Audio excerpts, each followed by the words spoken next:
s'apparente à un appel au secours.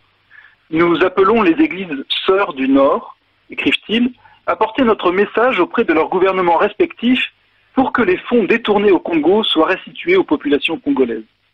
Alors, rappelons que le Congo est un pays riche, un territoire vaste comme l'Allemagne, des ressources forestières inestimables et un sous-sol riche en minerais, en gaz et en pétrole. Avec toutes ces richesses, les Congolais, qui ne sont que 5 millions, devraient être prospères. Et pourtant, écrivent les évêques, notre pays est incapable de payer les salaires des travailleurs, les pensions des retraités, les bourses des étudiants. Nos hôpitaux sont délabrés. Dans les familles, même le repas unique apparaît de plus en plus comme un privilège. En résumé, un pays riche, une population pauvre. Les spécialistes ont inventé un concept pour désigner cette situation paradoxale. Ils parlent de malédiction des ressources. Bien, je voudrais tordre le cou ici à cette expression.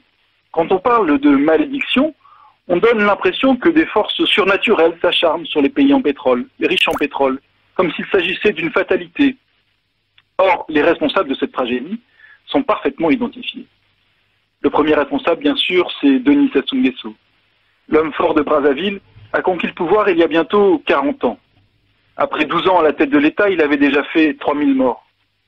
Écarté à la faveur de la seule véritable élection démocratique qu'ait connue le pays, il a reconquis le pouvoir au prix de guerres fratricides entre 97 et 99. On parle de 20 à 100 000 morts. Depuis, Sassou s'accroche à son trône à tout prix. En 2015, la Constitution lui interdit de se représenter. Trop vieux, trop de mandats cumulés, eh bien il passe en force. Il mate les manifestations, il envoie ses troupes semer la terreur dans la région du Poul. Désormais, Sassou se méfie de tout le monde. Derrière les barreaux, ces dernières semaines, on retrouve aussi bien de jeunes militants pro-démocratie que ses alliés d'hier. Mais un tyran, aussi cruel soit-il, ne tient pas sans appui extérieur. Or, qui a financé la reconquête du pouvoir par Sassou à la fin des années 90 ? C'est l'argent d'Elf, devenu Total, avec le soutien de plusieurs grandes banques françaises. Qui a aidé le régime à berner le FMI dans les années 2000 ? C'est encore Total, avec l'aide de la BNP Paribas et d'une kyrielle de paradis fiscaux. Qui, aujourd'hui, s'enorgueillit d'être le premier donateur bilatéral du Congo ? L'Agence française de développement. On ne va pas l'en blâmer, mais si le Congo n'aurait pas besoin d'être aidé si l'argent du pétrole n'était pas volé. La France n'est certes pas seule en cause, mais pour vaincre la soi-disant malédiction du pétrole, ce que demandent les évêques congolais est simple, restituer au peuple congolais les fonds détournés. Eh bien, mal acquis du clan Sassou Nguesso, bien sûr, mais pourquoi pas aussi les profits mal acquis des groupes français.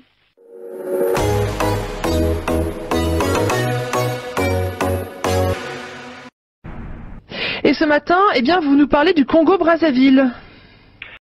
Vous qui étiez proche des présidents africains, est-ce que vous discutiez avec eux de leur peuple qui dirigeait ?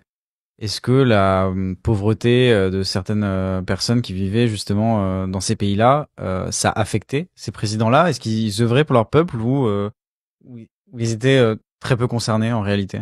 Moi, j'ai une chose à vous dire. Très souvent, je disais à Sassou Nguesso, j'ai toujours dit la vérité au chef d'État. Je leur ai dit à Sassou, je l'appelais Denis. Je dis, Denis, il n'y a pas d'hôpitaux dans ton pays. Il n'y a pas de route, il n'y a rien. Je suis allé faire un tour à l'université, en ville. Il n'y a rien. Il n'y a pas de banc, il n'y a pas de vitres, il y a rien. Tu perds ton temps, chef. Il m'appelait chef, Sassou. Il m'a toujours appelé chef. Mais tu perds ton temps, chef. Regardez à quel endroit on lave l'ambulance de l'hôpital à Cissé. Avec quelle eau ? L'eau de la saleté. L'eau de la saleté qui sort de la morgue. L'eau sale qui stagne derrière la morgue. Et c'est dans cette eau-là que l'on lave l'ambulance de l'hôpital Adolphe Cissé. Adolphe Cissé de Pointe-Noire. Donc vous avez là-bas la poubelle à Verda. Et puis voilà. En fait, c'est vraiment dans l'insalubre qu'ils le font. Donc du coup, vraiment, quel modèle pour l'hôpital à Cissé. Regardez là, regardez. c'est dans cette eau-là, pleine de saleté. Et puis c'est cette ambulance-là qui va transporter les malades.